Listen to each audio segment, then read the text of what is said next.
Hello everyone, it's Dooreen here from the Creative Scrapbooker Magazine. This is my project for the Fall 2025 magazine. It is a journal and I've used the clipboard, the mini clipboard, to create a substrate to hold the journal. And what I've done when I've decorated it, I've got some awesome texture here on some twigs that I've die cut, and I want to show you, that's the technique I want to show you today, is the Drunken Scotch technique. I want to show you how I got that texture. It's amazing. It's called the Drunken Scotch technique because it uses alcohol ink and Scotch glue, but really you can use any kind of white glue you like. I use art glitter glue, you can use barely art, you can even use tacky glue.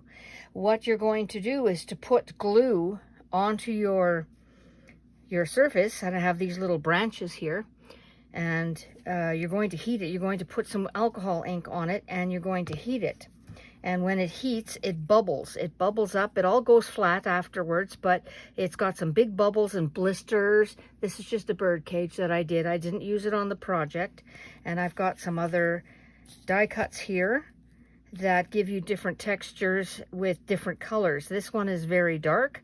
I used, I believe it was ginger and latte. I used two browns, one was a dark. And here I've used the willow and latte colors of alcohol ink. And that's the colors that I'm going with for this project. It really works well. But it looks just like a branch, and all it is cardstock. It's just, it started off like this. It's plain old cardstock. And this is a wonderful technique. You can experiment with glues, with colors, with different die cuts. I think these also kind of look like seaweed. I'd like to do some in blue and green and put some shells around it. I think that would be awesome.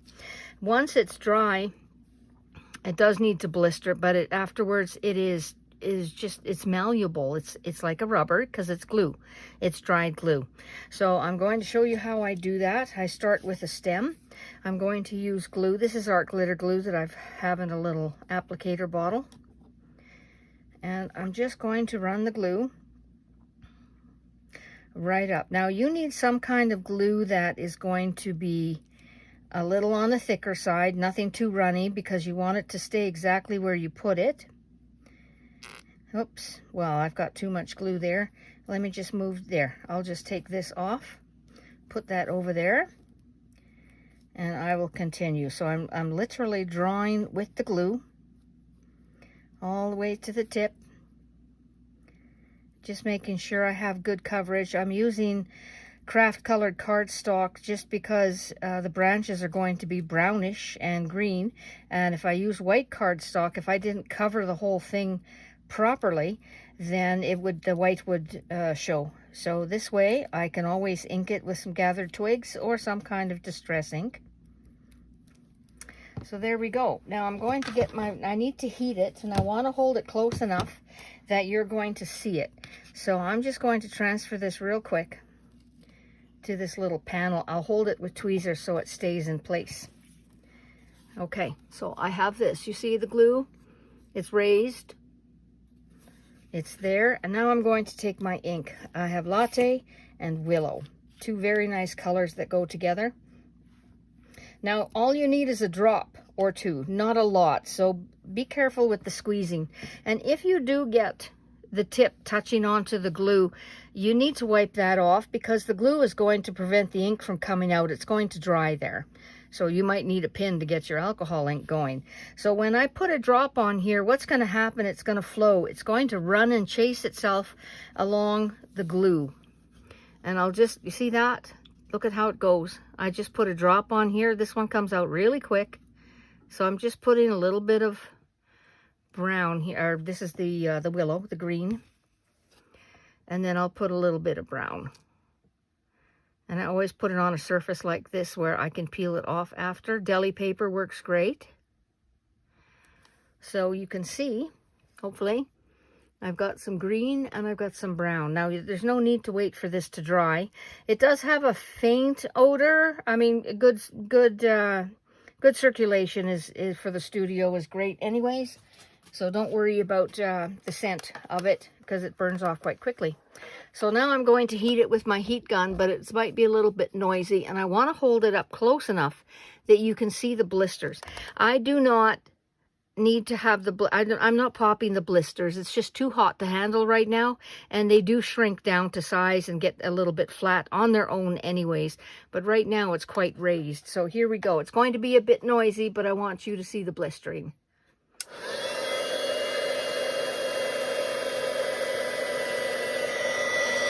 Okay, here we go.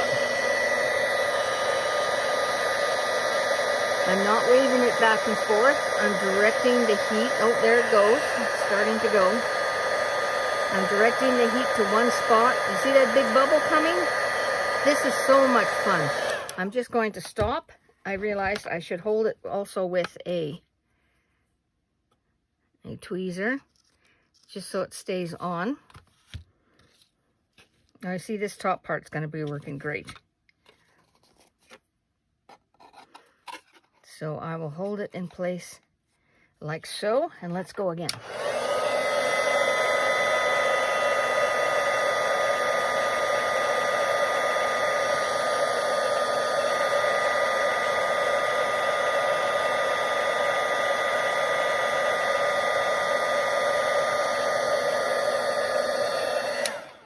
There you go. You've got some wonderful blisters going on here and bubbles.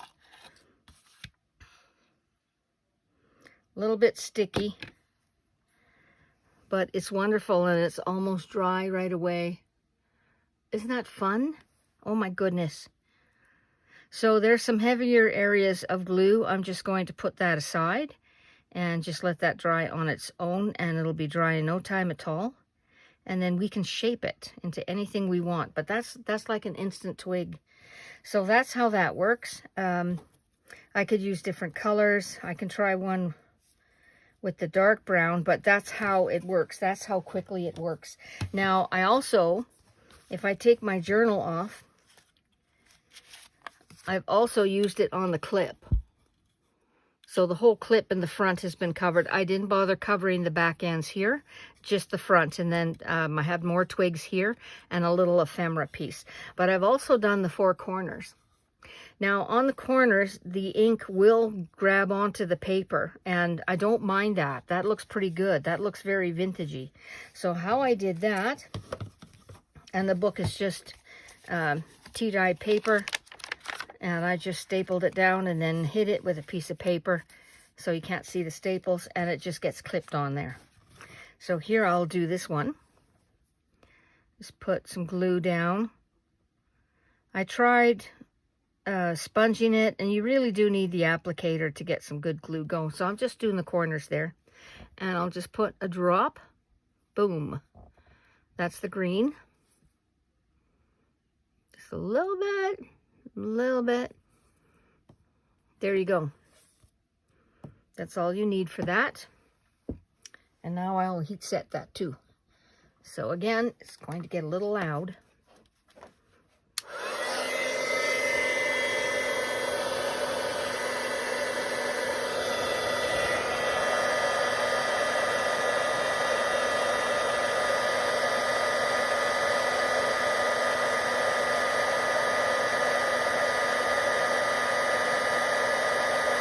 Oh, there she goes.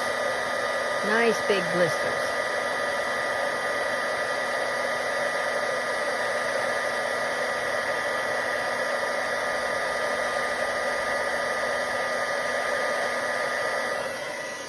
And that's it. And so that will come down on its own. It'll be nice and flat. It's got texture to it. It's not sticky. It's just really, really cool project. Real neat technique to do. So there it is. That is the Drunken Scotch technique. And I use that on the clip. You can do the same thing with the metal. Just when I was heating it, I held onto it with a pair of scissors because the metal gets very, very hot. You can't touch it. And I just put glue all over it and did the same technique. And I slid my little journal in here. And there it is. I've got a clipboard journal. It also stands up on its own, which is really, really cool. So there is the technique. I hope you try it. It is a lot of fun. Try it with different colors, with different die cuts. You're going to enjoy it. Thank you, everybody. Bye-bye.